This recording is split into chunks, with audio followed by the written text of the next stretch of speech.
Here's how to make your vocals sound studio quality. We're going to be using a vocal chain. The vocal chain I use in my track, Movin'.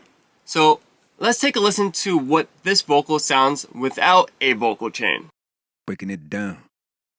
Breaking it down now. And let's listen to the same vocals with a vocal chain. Breaking it down. Breaking it down now. The first step in a vocal chain is to clean your vocals. We're going to use Fat Filter Pro Q3. You can use any EQ, but I believe that the Fat Filter is pretty good. The default position is remove everything up to 150 as a starting point. And on the opposite end, we're going to remove the super high end frequency at 17,000 hertz. Depending on the type of mic that you use, you're going to hear this boxiness, and that's what you want to remove. In this instance, I removed about 450 hertz, and that's the boxiness that was produced by the mic. And on the high end frequency, I boosted up a little bit by 2 dBs just because the mic was a little too dark. Without the EQ, Breaking it down. Breaking it down now. and with the EQ. Breaking it down. Breaking it down now. Next, we're going to use a de-esser. And what a de-esser does, it catches the sibilants of the vocals. Basically the the S's and the T's. We don't want that in our song. I lowered down the threshold just so that I'm only catching a little bit of the sibilants of the vocals. Breaking it down. Breaking it down now. And as you can see in the attenuation area, it's only decreasing by no more than 3 decibels. And that's all I want. Any more than that is going to make the vocals sound a little bit too dull. Now that we have cleaned up our vocals, we use the EQ to remove some super low end and super high end frequency. We go through a de-esser to catch any sibilants. At this point, we're in a good space. Next, we're going to start coloring. And to color the vocal, I use Fat Filter's Saturn II. And the type of algorithm I use is the warm tube. With the warm tube, it thickens the mid-range. Depending how much you want to drive up the saturator, it's entirely up to you. But I felt that driving up to past 50% sounded amazing. But not only that it thickens the mid-range, it also smooths some harsh frequencies in the top end. And this gives the vocals a little bit more of a natural sound. Also with the warm tube, it gives the vocals a little bit of a vintage feel. So without Breaking it down. Breaking it down now. Breaking it down.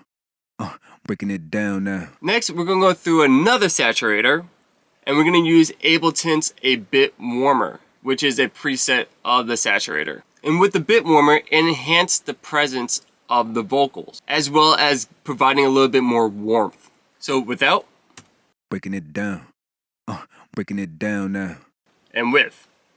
Breaking it down. Breaking it down now. The dry wet for a bit warmer is about 30%, and that was a sweet spot for these vocals.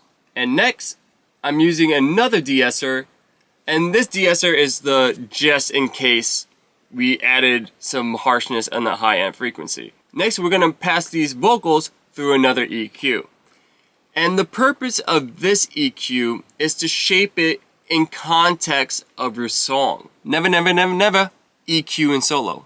If there's any takeaway from this entire video, that's one tip. Never EQ in solo. As you can see, I rolled up a little bit more, up to 200 hertz. And that will provide space for the kick and bass.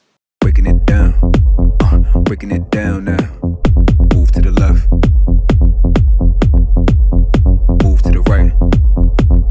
Next is the magic sauce that all pros use. And that is the Chris Lord Algae plugin by Waves. If you do not have this plugin, I highly recommend you checking it out at least. Just check it out. Check it out. So without, Breaking it down.